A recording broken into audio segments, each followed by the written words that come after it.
സാധാരണയായി uncle വേർണനും and പെറ്റൂണിയയും ഹാരിയെ അവരുടെ വഴിയിൽ നിന്ന് മാറി നിൽക്കാൻ പ്രോത്സാഹിപ്പിക്കുമായിരുന്നു. അതിൽ ഹാരിക്കും സന്തോഷമേ ഉണ്ടായിരുന്നുള്ളൂ. എന്നാൽ ആന്റ് മാർജ് നേരെ വിപരീത സ്വഭാവക്കാരിയായിരുന്നു. ഹാരി എപ്പോഴും തന്റെ കണ്ണുമുന്നിൽ തന്നെ ഉണ്ടായിരിക്കണമെന്നാണ് അവൾ ആഗ്രഹിച്ചിരുന്നത്.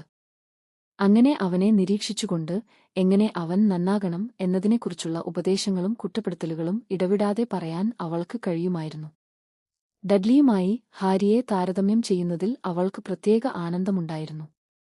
ഡഡ്ലിക്ക് വില കൂടിയ സമ്മാനങ്ങൾ വാങ്ങിക്കൊടുക്കുകയും അതേസമയം ഹാരിയെ തുറച്ചുനോക്കുകയും ചെയ്യുന്നത് അവൾക്ക് വലിയ സന്തോഷം നൽകുമായിരുന്നു. എനിക്കും ഒരു സമ്മാനം ഇല്ലേ എന്ന് ഹാരി ചോദിക്കാൻ ധൈര്യപ്പെടുമോ എന്ന വെല്ലുവിളി പോലെയായിരുന്നു ആ നോട്ടം. അതുമാത്രമല്ല, ഹാരി എന്തുകൊണ്ടാണ് ഇത്ര മോശം കുട്ടിയായി മാറിയതെന്ന കാര്യം സൂചിപ്പിക്കുന്ന തരത്തിൽ അവൾ ഇടയ്ക്കിടെ കുത്തുവാക്കുകളും പറയുമായിരുന്നു. 3-ാം ദിവസത്തെ ഉച്ചഭക്ഷണ സമയത്ത് അവൾ പറഞ്ഞു, വേർണൻ, ഈ കുട്ടി ഇങ്ങനെയായിപ്പോയതിൽ നീ സ്വയം കുറ്റപ്പെടുത്തേണ്ട കാര്യമില്ല. അകത്ത് തന്നെ എന്തെങ്കിലും കുഴപ്പമുണ്ടെങ്കിൽ അതൊന്നും ആർക്കും ശരിയാക്കാൻ കഴിയില്ല. ഹാരി തന്റെ ഭക്ഷണത്തിൽ ശ്രദ്ധ കേന്ദ്രീകരിക്കാൻ ശ്രമിച്ചു. പക്ഷേ അവന്റെ കൈകൾ വിറയ്ക്കാൻ തുടങ്ങി. മുഖം കോപം കൊണ്ട് ചൂടുപിടിക്കുകയായിരുന്നു. ഫോം ഓർക്കൂ, അവൻ സ്വയം പറഞ്ഞു. ഹോക്സ് മീഡിനെക്കുറിച്ച് ചിന്തിക്കൂ. ഒന്നും പറയരുത്. പ്രതികരിക്കരുത്. ആന്റ് മാർജ് തന്റെ വൈൻ ഗ്ലാസ് എടുത്തു. നായകളെ വളർത്തുന്നവർക്ക് അറിയാവുന്ന അടിസ്ഥാന കാര്യമാണ് ഇത്, അവൾ പറഞ്ഞു. എപ്പോഴും കാണുന്ന കാര്യമാണ്. അമ്മനായയിൽ എന്തെങ്കിലും കുഴപ്പമുണ്ടെങ്കിൽ അതിന്റെ കുഞ്ഞിനും അതേ കുഴപ്പം ഉണ്ടാകും.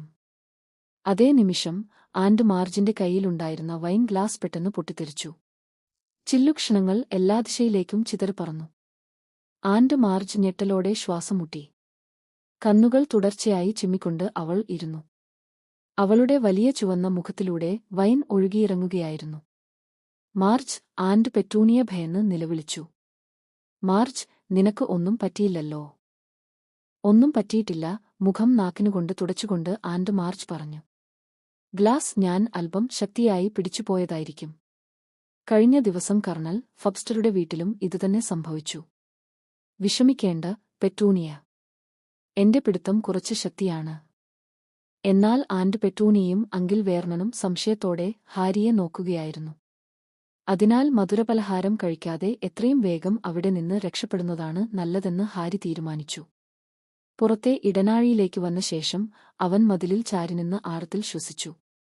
തന്റെ നിയന്ത്രണം നഷ്ടപ്പെട്ട് എന്തെങ്കിലും പൊട്ടിത്തെറിക്കാൻ ഇടയാക്കിയിട്ട് ഒരുപാട് നാളായിരുന്നു. ഇനി അങ്ങനെ സംഭവിക്കാൻ പാടില്ല. ഹോക്സ് മീഡിലേക്കുള്ള അനുമതിപത്രം മാത്രമല്ല പ്രശ്നം. ഇങ്ങനെ തുടർന്നാൽ മാന്ത്രിക മന്ത്രാലയവുമായും അവൻ കുഴപ്പത്തിലാകും. ഹാരി ഇപ്പോഴും പ്രായപൂർത്തിയാകാത്ത ഒരു മാന്ത്രികനായിരുന്നു. സ്കൂളിന് പുറത്തുവച്ച് മാന്ത്രികവിദ്യ ഉപയോഗിക്കുന്നത് നിയമവിരുദ്ധമായിരുന്നു. അവന്റെ റെക്കോർഡും അത്ര വൃത്തിയായിരുന്നില്ല. കഴിഞ്ഞ വേനൽക്കാലത്ത് തന്നെ പ്രിവറ്റ് ഡ്രൈവിൽ വീണ്ടും മാന്ത്രികവിദ്യ ഉപയോഗിച്ചതായി കണ്ടെത്തിയാൽ ഹോഗ്വാർട്സിൽ നിന്ന് പുറത്താക്കപ്പെടുമെന്ന മുന്നറിയിപ്പ് മന്ത്രാലയം അവൻ നൽകിയിരുന്നു. ഡർസ്ലിമാർ മേശയിൽ നിന്ന് എഴുന്നേൽക്കുന്ന ശബ്ദം കേട്ടതോടെ ഹാരി വേഗത്തിൽ മുകളിലെ മുറിയിലേക്ക് കയറി. അടുത്ത 3 ദിവസങ്ങൾ ഹാരി എങ്ങനെയോ തള്ളിനീക്കി. ആന്റ് മാർജ് അവനെ വിമർശിക്കാൻ തുടങ്ങുമ്പോഴെല്ലാം അവൻ തന്റെ സ്വയം ചെയ്യാവുന്ന ബ്രൂംപരിപാലന കൈപ്പുസ്തകത്തെ കുറിച്ച് ചിന്തിക്കാൻ സ്വയം നിർബന്ധിച്ചു. ഈ രീതി നന്നായി ഫലിച്ചു. എങ്കിലും അവൻ പലപ്പോഴും ശൂന്യമായി തുറച്ചുനോക്കുന്നതുപോലെ തോന്നിയതുകൊണ്ട് ഹാരിക്ക് ബുദ്ധിവളർച്ച കുറവാണെന്ന അഭിപ്രായം ആന്റ് മാർജ് തുറന്നു പറയാൻ തുടങ്ങി. ഒടുവിൽ വളരെ നീണ്ട കാത്തിരിപ്പിന് ശേഷം ആന്റ് മാർജിന്റെ താമസത്തിന്റെ അവസാന സായാഹ്നം എത്തി. ആന്റ് പെറ്റൂണിയ പ്രത്യേക വിഭവങ്ങളോടെ അത്താഴം തയ്യാറാക്കി. അങ്കിൾ വേർണൻ നിരവധി വൈൻ കുപ്പികളും തുറന്നു. സൂപ്പും സാൽമനും കഴിച്ചു തീരുന്നതുവരെ ഹാരിയുടെ കുറവുകളെക്കുറിച്ച് ആരും ഒന്നും പറഞ്ഞില്ല. ലെമൺ മെറിംഗ് പൈ കഴിക്കുമ്പോൾ അങ്കിൾ വേർണൻ തന്റെ ഡ്രിൽ നിർമ്മാണ കമ്പനിയായ ക്രണ്ണിങ്സിനെക്കുറിച്ച് നീണ്ട പ്രസംഗം നടത്തി എല്ലാവരെയും ബോറടിപ്പിച്ചു. ശേഷം ആന്റ് പെറ്റൂണിയ കാപ്പി വിളമ്പി. അങ്കിൾ വേർണൻ ഒരു ബ്രാൻഡി കുപ്പിയും കൊണ്ടുവന്നു. മാർജ്, കുറച്ച് ബ്രാൻഡി വേണോ? അദ്ദേഹം ചോദിച്ചു. ആ സമയത്തേക്കും ആന്റ് മാർജ് ധാരാളം വൈൻ കുടിച്ചിരുന്നു. അവളുടെ വലിയ മുഖം കടുംചുവപ്പായിരുന്നു. അല്പം മാത്രം മതി, അവൾ ചിരിച്ചുകൊണ്ട് പറഞ്ഞു. അതിലും കുറച്ചു കൂടി. പിന്നെയും കുറച്ച്. അതെ, അത്ര മതി. ഡഡ്ലി ഇതിനോടകം 4-ാമത്തെ പൈ ക്ഷണം കഴിക്കുകയായിരുന്നു. ആന്റ് പെറ്റൂണിയ തന്റെ ചെറുവിരൽ ഉയർത്തിപ്പിടിച്ച് കാപ്പി കുടിച്ചുകൊണ്ടിരുന്നു. ഹാരിക്ക് തന്റെ മുറിയിലേക്ക് അപ്രത്യക്ഷനാകണമെന്നുണ്ടായിരുന്നു. പക്ഷേ അങ്കിൾ വേർണനിന്റെ മുന്നറിയിപ്പ് നിറഞ്ഞ കണ്ണുകൾ അവനെ നോക്കുന്നത് കണ്ടപ്പോൾ ഇവിടെ തന്നെ ഇരിക്കേണ്ടിവരുമെന്ന് അവനു മനസ്സിലായി. ആഹ്! ശൂന്യമായ ബ്രാൻഡി ഗ്ലാസ് മേശപ്പുറത്ത് വെച്ചുകൊണ്ട് ആന്റ് മാർച്ച് പറഞ്ഞു. വളരെ നല്ല ഭക്ഷണം, പെറ്റൂണിയ. എനിക്ക് സാധാരണ വൈകുന്നേരങ്ങളിൽ 12 നായകളെ നോക്കേണ്ടതിനാൽ വറുത്തതെന്തെങ്കിലും കഴിച്ചാൽ മതിയാകും. അവൾ ഉച്ചത്തിൽ ഏമ്പക്കം വിട്ടു. പിന്നെ തന്റെ വലിയ വേരിന് മേൽ തട്ടി. ക്ഷമിക്കണം. പക്ഷേ ആരോഗ്യവാനായ ഒരു പയ്യനെ കാണുന്നത് എനിക്ക് വളരെ ഇഷ്ടമാണ്, ഡഡ്ലിയെ കണ്ണിറുക്കിക്കൊണ്ട് അവൾ പറഞ്ഞു. ഡഡ്ഡേഴ്സ്, നീ വളർന്ന് നിന്റെ അച്ഛനെപ്പോലെ വലിയൊരു മനുഷ്യനാകും. വേർണൻ, കുറച്ചുകൂടി ബ്രാൻഡി തരൂ. പിന്നെ അവൾ പെട്ടെന്ന് ഹാരിയുടെ ദിശയിലേക്ക് തല കുലുക്കി. എന്നാൽ ഇവനെ നോക്കൂ. ഹാരിയുടെ വേർ മുറുകി. കൈപ്പുസ്തകം ഓർക്കൂ, അവൻ പെട്ടെന്ന് സ്വയം പറഞ്ഞു. ഇവനെ കണ്ടാൽ തന്നെ ഒരു ദുർബലനും ദുഷ്ടസ്വഭാവക്കാരനുമെന്ന് തോന്നൽ വരുന്നു. നായകളിലും ഇങ്ങനെയുള്ളവയെ കാണാം. കഴിഞ്ഞ വർഷം ഞാൻ കർണൽ ഫബ്സ്റ്ററോട് ഒരു നായക്കുട്ടിയെ മുക്കിക്കൊല്ലാൻ പറഞ്ഞു. വളരെ മോശം ഇനമായിരുന്നു അത്. ദുർബലൻ. നല്ല വംശത്തിൽ പെട്ടതുമല്ല. ഹാരി തന്റെ പുസ്തകത്തിലെ 12-ാം പേജ് ഓർക്കാൻ ശ്രമിച്ചു. പിന്നോട്ടു പോകാൻ മടിക്കുന്ന ബ്രൂമുകളെ ശരിയാക്കാനുള്ള മന്ത്രം. അന്ന് ഞാൻ പറഞ്ഞതുപോലെ എല്ലാം രക്തത്തിന്റെ കാര്യമാണ്, ആന്റ് മാർച്ച് തുടർന്നു. മോശം സ്വഭാവം ഒടുവിൽ പുറത്തുവരും. പെറ്റൂണിയ, നിന്റെ കുടുംബത്തെക്കുറിച്ച് ഞാൻ ഒന്നും പറയുന്നില്ല. അവൾ തന്റെ വലിയ കൈകൊണ്ട് ആന്റ് പെറ്റൂണിയയുടെ മെലിഞ്ഞ കൈയിൽ തട്ടി. പക്ഷേ നിന്റെ സഹോദരി ഒരു മോശം തിരഞ്ഞെടുപ്പായിരുന്നു. ഏറ്റവും നല്ല കുടുംബങ്ങളിലുപോലും അങ്ങനെയുള്ളവർ ഉണ്ടാകാറുണ്ട്. പിന്നെ അവൾ ഒരു വിലയില്ലാത്ത മനുഷ്യനോടൊപ്പം ഒളിച്ചോടി. ഫലം ഇതാ നമ്മുടെ മുന്നിലിരിക്കുന്നു. ഹാരി തന്റെ പ്ലേറ്റിലേക്ക് തന്നെ നോക്കിക്കൊണ്ടിരുന്നു. ചെവിക്കുള്ളിൽ ഒരു മുഴക്കം പോലെ കേൾക്കാൻ തുടങ്ങി. ചൂലിന്റെ വാൽഭാഗം മുറുകെ പിടിക്കുക. അവൻ പുസ്തകത്തിലെ വരികൾ ഓർക്കാൻ ശ്രമിച്ചു. പക്ഷേ അതിനുശേഷം എന്താണെന്ന് ഓർമ്മ വന്നില്ല. ആന്റ് മാർജിന്റെ ശബ്ദം അങ്കിൾ വേർണനിന്റെ ഡ്രില്ലുപോലെ അവന്റെ തലച്ചോറിലേക്ക് തുളച്ചുകയറുന്നതായി തോന്നി. ഈ പോട്ടർ ബ്രാൻഡി കുപ്പി പിടിച്ചു വീണ്ടും ഗ്ലാസിലേക്ക് ഒഴിച്ചുകൊണ്ട് ആന്റ് മാർച്ച് പറഞ്ഞു. അവൻ എന്ത് ജോലി ചെയ്തിരുന്നുവെന്ന് നിങ്ങൾ ഒരിക്കലും പറഞ്ഞിട്ടില്ലല്ലോ. അങ്കിൾ വേർണനും ആന്റ് പെറ്റൂണിയയും കടുത്ത അസ്വസ്ഥതയിലായിരുന്നു. ഡഡ്ലി പോലും പൈ കഴിക്കുന്നത് നിർത്തി മാതാപിതാക്കളെ നോക്കി. അവൻ ജോലി ചെയ്തിരുന്നില്ല, അങ്കിൾ വേർണൻ ഹാരിയെ ഒന്ന് നോക്കിക്കൊണ്ട് പറഞ്ഞു. തൊഴിലില്ലാത്തവൻ. ഞാൻ പ്രതീക്ഷിച്ചതുപോലെ തന്നെ, ആന്റ് മാർച്ച് പറഞ്ഞു. ഒരു വലിയ കവിൾ ബ്രാൻഡി കുടിച്ച ശേഷം അവൾ കൈയാൽ താടി തുടച്ചു. ഉത്തരവാദിത്തമില്ലാത്തവൻ. വിലയില്ലാത്തവൻ. മടിയൻ. മറ്റുള്ളവരുടെ സഹായത്തിൽ ജീവിച്ചവൻ. അങ്ങനെയല്ല. ഹാരി പെട്ടെന്ന് പറഞ്ഞു. മുറി നിശബ്ദമായി. ഹാരി മുഴുവൻ വിറയ്ക്കുകയായിരുന്നു.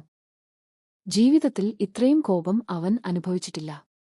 കുറച്ചുകൂടി ബ്രാൻഡി, മുഖം വെളുത്തുപോയ അങ്കിൾ വേർണൻ ഉച്ചത്തിൽ പറഞ്ഞു. കുപ്പിയിലുണ്ടായിരുന്നത് മുഴുവൻ ആന്റ് മാർജിന്റെ ഗ്ലാസ്സിലേക്ക് ഒഴിച്ചു. ശേഷം ഹാരിയിലേക്ക് തിരിഞ്ഞു. നീ മുകളിലേക്ക് പോ. ഇപ്പോൾ തന്നെ. വേണ്ട വേർണൻ, ആന്റ് മാർച്ച് മദ്യലഹരിയോടെ പറഞ്ഞു. അവൾ ഒരു കൈ ഉയർത്തി ഹാരിയെ തന്നെ നോക്കി. പറയട്ടെ മോനെ. പറയട്ടെ. നിന്റെ മാതാപിതാക്കളെക്കുറിച്ച് വലിയ അഭിമാനമുണ്ടോ? സ്വയം കാർ അപകടത്തിൽ ചെന്ന് ചാവുകയും ചെയ്തു. മദ്യപിച്ചിട്ടായിരിക്കുമെന്നാണ് എന്റെ വിചാരം.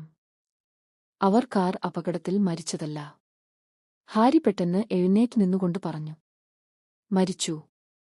കാർ അപകടത്തിലാണ് മരിച്ചത്, ആന്റ് മാർച്ച് കത്തിച്ചു. നീ കള്ളം പറയുന്ന മോശം കുട്ടിയാണ്. നിന്നെ അവരുടെ കഠിനാധ്വാനികളായ ബന്ധുക്കളുടെ ചുമലയിലാക്കി വിട്ടിട്ടാണ് അവർ പോയത്. അവളുടെ ശബ്ദം കൂടുതൽ ഉച്ചത്തിലായി. നീ ധിക്കാരിയും നന്ദിയില്ലാത്തവനുമായ ഒരു. പക്ഷേ പെട്ടെന്ന് അവൾ സംസാരിക്കുന്നത് നിർത്തി. ഒരു നിമിഷം വാക്കുകൾ കിട്ടാതെ പോയതുപോലെയായിരുന്നു. അവൾ കോപം കൊണ്ട് വീർത്തു വരുന്നതായി തോന്നി.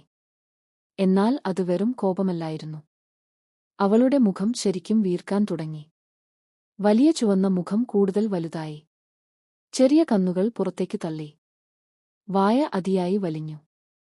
അടുത്ത നിമിഷം അവളുടെ ട്വീഡ് ജാക്കറ്റിലെ പല ബട്ടണുകളും പൊട്ടി ചുമരുകളിലേക്ക് തെറിച്ചു. അവൾ ഒരു ഭീമൻ ബലൂൺ പോലെ വീർത്തു വരികയായിരുന്നു. വെയർ വസ്ത്രത്തിനുള്ളിൽ നിന്ന് പുറത്തേക്ക് തള്ളി. ഓരോ വിരലും സോസേജ് പോലെ കട്ടിയായി. മാർജ്! അങ്കിൾ വേർണനും ആൻഡ് പെറ്റൂണിയും ഒരുമിച്ച് നിലവിളിച്ചു. ആൻഡ് മാർജിന്റെ ശരീരം കസേരയിൽ നിന്ന് പതുക്കെ ഉയർന്ന് മേൽക്കൂരയിലേക്ക് പൊങ്ങിത്തുടങ്ങി. ഇപ്പോൾ അവൾ പൂർണ്ണമായും വട്ടത്തിലായിരുന്നു. ഒരു ഭീമൻ ലൈഫ് ബോയിയെപ്പോലെ. ചെറിയ പന്നിക്കന്നുകൾ മാത്രം നടുവിൽ. കൈകാലുകൾ വിചിത്രമായി പുറത്തേക്ക് നീണ്ടുനിന്നു. അവൾ വായുവിലൂടെ പൊങ്ങിക്കൊണ്ടിരിക്കുമ്പോൾ പൊട്ടുന്ന ശബ്ദങ്ങൾ കേട്ടു. അപ്പോഴേക്കും റിപ്പർ ഓടിയെത്തി ഭ്രാന്തു പിടിച്ചതുപോലെ കുരയ്ക്കാൻ തുടങ്ങി. ഇല്ല! അങ്കിൾ വേർണൻ ആൻഡ് മാർജിന്റെ ഒരു കാൽ പിടിച്ച് താഴേക്ക് വലിക്കാൻ ശ്രമിച്ചു. പക്ഷേ താനാണ് നിലത്തുനിന്ന് ഉയർന്നു പോകാൻ തുടങ്ങിയത്. അടുത്ത നിമിഷം റിപ്പർ ചാടി അങ്കിൾ വേർണനിന്റെ കാലിൽ കടിച്ചു. ആരും തടയുന്നതിന് മുമ്പ് ഹാരി ഭക്ഷണമുറിയിൽ നിന്ന് പുറത്തേക്ക് പാഞ്ഞു. പടിക്കെട്ടിന് കീഴിലുള്ള അലമാരയിലേക്കാണ് അവൻ ഓടിയത്. അവൻ അടുത്തെത്തിയതുമാത്രം അലമാരയുടെ വാതിൽ മാന്ത്രികമായി സ്വയം തുറന്നു. സെക്കൻഡുകൾക്കകം അവൻ തന്റെ ട്രങ്ക് വലിച്ചെടുത്ത് മുൻവാതിലിനരികിലേക്ക് കൊണ്ടുവന്നു. ഹാരി മിന്നൽ വേഗത്തിൽ മുകളിലേക്ക് ഓടി. കട്ടിലിനടിയിലേക്ക് ചാടിക്കേറി അയഞ്ഞ തറപ്പലക വലിച്ചുമാറ്റി. അതിനടിയിൽ ഒളിപ്പിച്ചിരുന്ന പുസ്തകങ്ങളും ജന്മദിന സമ്മാനങ്ങളും നിറച്ച തലയണകവർ അവൻ പുറത്തെടുത്തു. ശേഷം പുറത്തേക്ക് ഇഴിഞ്ഞിറങ്ങി ഹെഡ്വിഗിന്റെ ശൂന്യമായ കൂടും കൈയിലെടുത്തു. വീണ്ടും താഴേക്ക് പാഞ്ഞെത്തി തന്റെ ട്രങ്കിനരികിലെത്തിയപ്പോൾ തന്നെ ഭക്ഷണമുറിയുടെ വാതിൽ തള്ളിത്തുറന്ന് അങ്കിൾ വേർണൻ പുറത്തുവന്നു. റിപ്പർ കടിച്ചതിനാൽ അദ്ദേഹത്തിന്റെ പാന്റിന്റെ ഒരു ഭാഗം കീറിപ്പറിഞ്ഞിരുന്നു. രക്തക്കറകളും കാണാമായിരുന്നു. ഇങ്ങോട്ട് തിരികെ വാ! അങ്കിൾ വേർണൻ ഇടിമുഴക്കമെന്നപോലെ അലറി. ഉടൻ അകത്തുവന്ന് അവളെ പഴയപോലെ ആക്കിക്കൊട്. പക്ഷേ ഹാരിയെ ഇപ്പോൾ ഒരു നിയന്ത്രിക്കാനാകാത്ത കോപം കീഴടക്കിയിരുന്നു. അവൻ ട്രങ്ക് തുറന്നു. അതിനുള്ളിൽ നിന്ന് തന്റെ മാന്ത്രികോടി പുറത്തെടുത്തു. ശേഷം അത് അങ്കിൾ വേർണനിന്റെ നേരെ ചൂണ്ടി. അവൾ അതിന് അർഹയായിരുന്നു, ഹാരി അതിവേഗത്തിൽ ശ്വസിച്ചുകൊണ്ട് പറഞ്ഞു. അവൾക്ക് കിട്ടിയത് അവൾ തന്നെ വരുത്തിവച്ചതാണ്. അവൻ ഒരു നിമിഷം പോലും കണ്ണ് മാറ്റാതെ തുടർന്നു. എന്നിൽ നിന്ന് അകന്നു നിൽക്കൂ. പിന്നിൽ കൈ നീട്ടി മുൻവാതിലിന്റെ കൊളുത്ത് കണ്ടെത്താൻ അവൻ ശ്രമിച്ചു. ഞാൻ പോകുകയാണ്, ഹാരി പറഞ്ഞു. മതി. ഇനി എനിക്ക് സഹിക്കാനാവില്ല. അടുത്ത നിമിഷം അവൻ വീടിന് പുറത്തായിരുന്നു. ഇരുണ്ടതും നിശ്ശബ്ദവുമായ തെരുവിലൂടെ. ഒരു കൈകൊണ്ട് ഭാരമുള്ള ട്രങ്ക് വലിച്ചിഴച്ചുകൊണ്ടും മറുകൈക്കടിയിൽ ഹെഡ്വിഗിന്റെ കൂട് ചേർത്തുപിടിച്ചുകൊണ്ടും ഹാരി മുന്നോട്ടു നടന്നു. ഇനി ദർസ്ലിമാരുടെ വീട്ടിൽ നിന്ന് കഴിയുന്നത്ര അകലെയെത്തുക മാത്രമായിരുന്നു അവന്റെ ലക്ഷ്യം.